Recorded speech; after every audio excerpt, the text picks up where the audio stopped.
Yo, Dragon Ballers, welcome back to another video. Hope you guys had an incredible weekend. Today we are back covering some more cards coming out with the release of Ultimate Squad, and today we'll be talking about how Ultimate Squad buffs older fan favorite decks through the tournament pack cards. And there's actually a lot of support for a lot of decks that you guys are probably excited for. Lots of cult favorites here. But anyways, we'll get into it. If you're new here, make sure to subscribe, hit that bell so you don't miss a video. And if you guys want to help support the channel, many ways down in the description you can do so. But today, guys, if you want to buy or pre-order any of the cards you see in today's video, or any cards for that matter, use my link to TCG Player. Really does help me out a lot. I really do appreciate it. And also go check out the community tab, because there's currently a giveaway going on for this week, so make sure to check that out too. Anyways, let's get started. All right, so we're starting out with support for the Goku Unison deck coming out in Ultimate Squad. Actually, 3 cards, 2 of which though are actually not from the tournament pack. I believe you get the Trunks and the Gohan Unison from the pre-release, if I'm not mistaken. But yeah, I'm just in love with the fact that there are more future Gohan cards in the game. But anyways, let's start with Chaozu. So we have Chaozu Z Fighter, 1-drop 5k Unison, Empower Yellow 2. Auto when this card is placed in your drop area from your Unison area, choose up to one of your opponent's battle cards and switch to rest mode. Okay. Activate main +1, choose any number of your opponent's battle cards whose total energy costs add up to 2 or less and switch them to rest mode.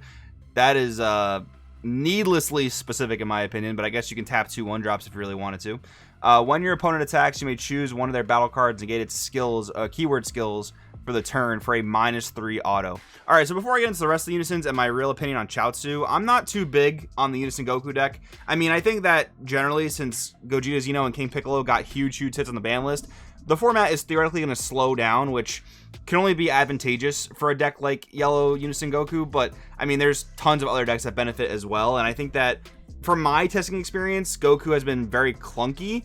But I mean, maybe the answer is slamming in more Unisons. I have heard that, you know, these particular promo Unisons do help the deck's consistency a lot. Not so much Chaozu, more so Gohan and Trunks. But yeah, Chaozu, I'm not really loving it. There are a lot of Unisons that are coming out in the actual set for Goku that seem much more like side deck cards, and Chaozu seems very much in that same vein, where you could tap, like, if your opponent's playing a pesky 1-drop type of spam deck, you could tap a bunch of them and swing into them. The -3 is also like very oddly specific, so I don't think I'd really want to cast Chaozu from my main board into most matchups. Probably want to sideboard it. But anyways, let's go into Gohan and Trunks. So we have Gohan, the Empowered, 1-drop 5k Unison, Empower Yellow 2. He's also a blocker. Permanent during your turn, this card gets plus 2,000 power for each marker on it, so it's possible that it can block and actually not lose markers. It's pretty cool. Auto limit 1, if you have a Unison card in play, when this card is placed in your drop area from your Unison area, add up to 1 Trunks the Empowered to your hand from your deck, and then shuffle your deck. Okay, so that's actually a way to at least maintain hand parity, if not plus, from playing your new Unison. So that is very nice. You not only get the Empower, but you also get to search the Trunks Unison when this goes to the drop. That's awesome. Activate main +1 at the end of the turn, switch card to active mode, so you get that blocker ability if you wanted to attack with it. And then Trunks the Empowered, 1-drop Yellow Unison, Empower Yellow 2, permanent during your turn.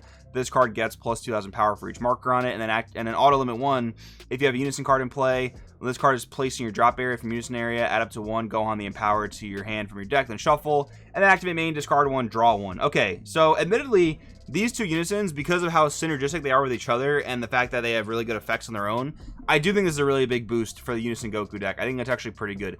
Is it going to be one of the better yellow decks? I'm not totally convinced yet. I still think that Trunks and Vegeta and the Sin Shenron deck are going to be better than this yellow deck, but I mean, time will tell on that one. I could be totally wrong on that, but that's just what I've experienced from testing so far. But my opinion, Gohan, Trunks, very good. Chaozu, not so much. Maybe like a sideboard card for the strategy.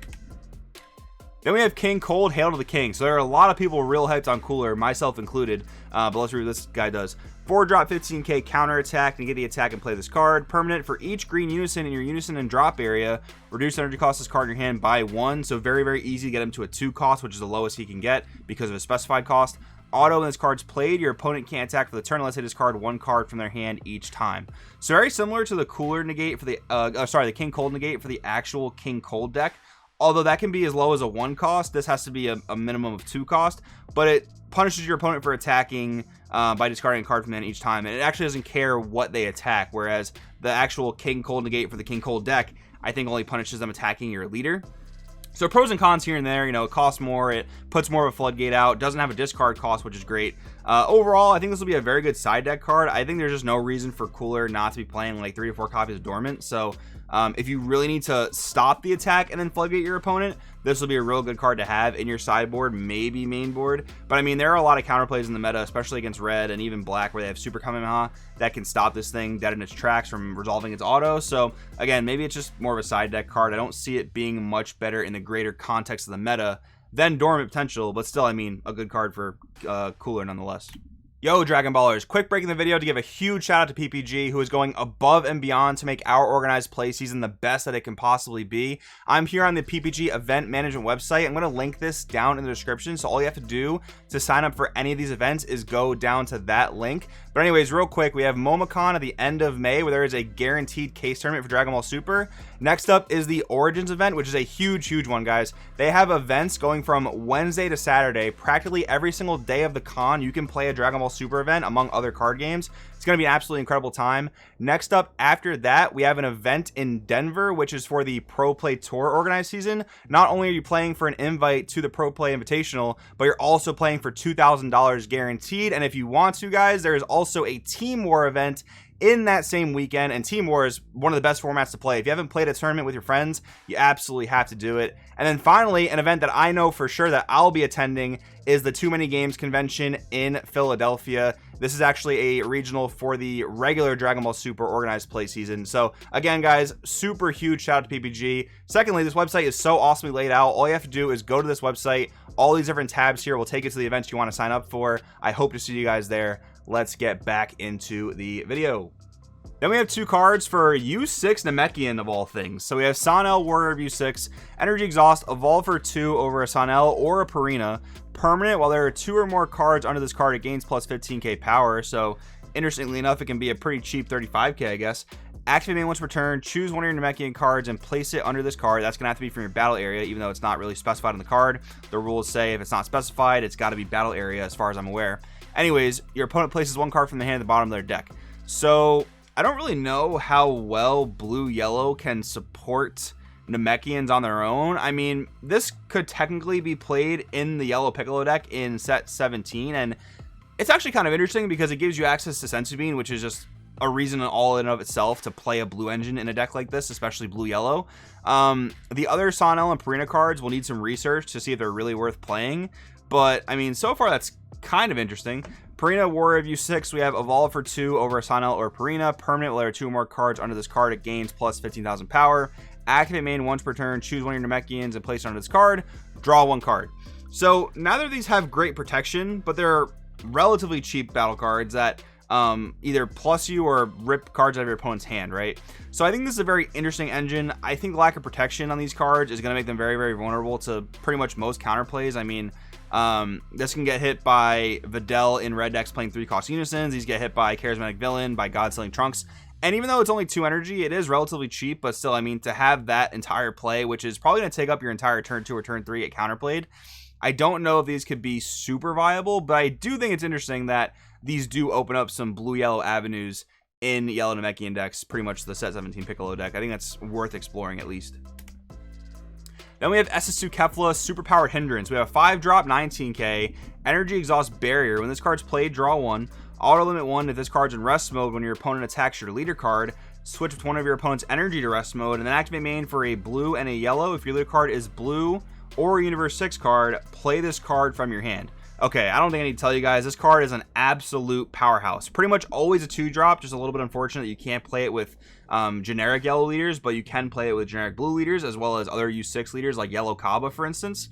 And then your opponent gets punished for attacking through this. And this isn't necessarily a Deadly Defender, but it's much more in line with, like, the 6-drop King Vegeta Xeno. I can't remember the name of the card at the moment, but it's very much in line with that, where you play it for 2 energy. If you meet certain requirements, you play it, you draw a card, and then it punishes your opponent for attacking your leader in a kind of indirect way once per turn, which is really cool. I totally see this becoming a blue-yellow staple if blue-yellow decks come back into the meta in any significant way. And it is a really cool tool for Yellow Kaba, because Yellow Kaba draws when you tap a card, and this card is theoretically going to tap a card every single turn your opponent attacks if they're not able to deal with this. And the 19k stat is absolutely incredible. Makes your opponent have to kind of work a little bit hard to actually get this off the board via attacking with the barrier as well, so they can't just pop it. So real good card in my opinion. Then we have negative energy charge. So we have 1-drop extra card, counter attack, negate the attack, then add 1 Dragon Ball card from your drop area to your hand. Permanent, this card gains Shadow Dragon in all areas. So direct support for the Shadow Dragon deck. And if my memory serves correctly, this can pick up from your drop area the 1-drop extra card archetype searcher. It searches like any of your dragons as well as like your unison off top 7, I believe. And I don't remember if negative energy Dragon Balls has the Dragon Ball keyword tag. If it does, this can pick that up as well. I don't think it does though. Now thinking about it, I think it's just an activate battle extra card, but this still can pick up some significant cards for you in that strategy. Then we have activate main / battle. Send 7 cards from your drop area to your warp, then choose one. Either activate up to 1 Dragon Ball negative energy from your deck, then shuffle your deck. So you can literally just activate it from the deck. So it's almost like you have 2 copies of an SCR if you choose to play that SCR, which is interesting. And then we have you may pay 4 energy. If you do, play up to 1 Black Smoke Dragon Eternal Evil from your deck or hand, then shuffle your deck if you look through it. So we basically have a way now to cheat out Black Smoke Dragon Eternal Evil. And if you guys didn't play while this SCR was popular, honestly, this is one of the most fun SCRs to play with in my opinion. I loved playing this SCR back in Red Yellow Surge Goku format. It wasn't an SCR that like necessarily won you the game on the spot, but it was just like such a cool play to tap out for. And you had the defenses of your leader to back you up, but besides that, it was playable in every single deck as long as you could meet the drop area requirements. And then you were able to just start taxing your opponent incredibly heavily, which was just super fun. Like board wipe if you need it, hand control if you need it, mill your opponent out if you've been going a long game with them. Really fun SCR. I do like the fact there's now a card that can potentially cheat this out. And theoretically, this card's playable in any deck. I mean, it's always a counter attack. All you have to do for the activate main / battle is warp 7 cards. So you can essentially think of it as just an overwhelm 7 for 1 energy, which is kind of like Fu, Scientist Fu. Kind of cool to think about. Then we have Baby Demonic Parasite. 1-drop yellow battle card. Unit Absorb once per turn for 1 energy. Place 1 Janemba card from your hand under this card. Notice that the type of Janemba is not specified, but I mean, you're playing a yellow card, and we know red-yellow is a popular color combo for baby decks, so you're probably not going to want to dip into blue Janembas, but maybe you could. Play up to 1 multicolor baby Janemba battle card from your deck on top of this card, then shuffle your deck, and then activate main once per turn. Place 1 card from your hand at the bottom of your deck, and then draw 1 card. That last effect is actually like sleeper really good because you're playing battle cards from your deck via this guy's other skill. So you want to put the cards you want to play back into your deck so that you can generate an actual plus when you use this effect, which is cool.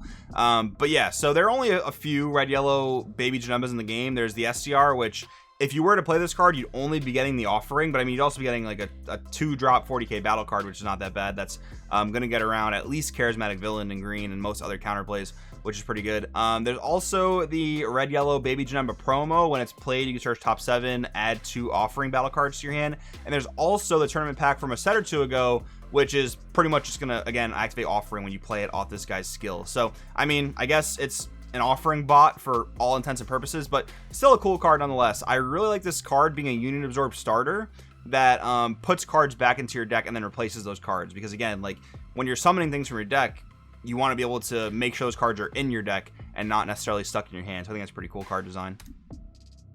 And then we have Baby Parasitic Villainy. So we have a 1-drop 1k unit absorb battle card once per turn. If your leader card is a red machine mutant card and you choose one of your Vegeta GT cards, which will have to be in your drop area, and place it under this card, play up to 1 Vegeta GT baby battle card with an energy cost of 4 specifically from your deck on top of this card and shuffle your deck, and then activate main once per turn, place 1 card from your hand at the bottom of your deck, and then draw 1 card. And again, just like the baby we saw a second ago, there are a handful of cards you can play with this. Notice too, this is actually not cost you an energy to do this unit absorb.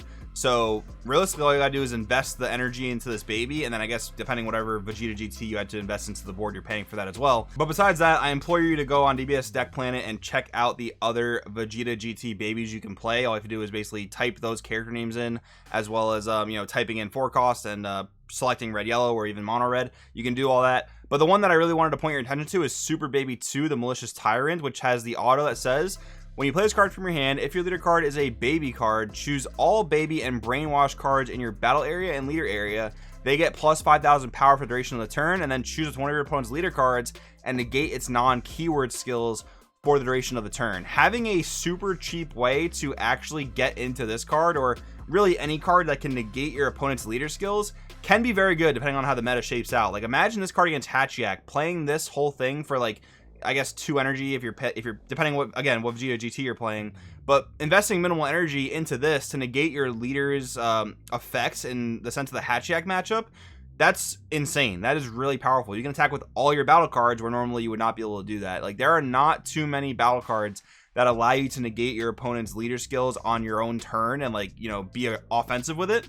And Red Yellow Baby is one of the few color combinations / archetypes that's able to do that. It's very, very good. But anyways, guys, this video is getting kind of long. I want to respect your time. So I think what we'll do is we'll come back tomorrow and talk about the rest of the tournament pack cards, talk about how those impact and aid older strategies you guys might enjoy. So come back for that tomorrow. Again, check out the giveaway in the community tab of this channel. Anyways, I'll see you guys in the next video.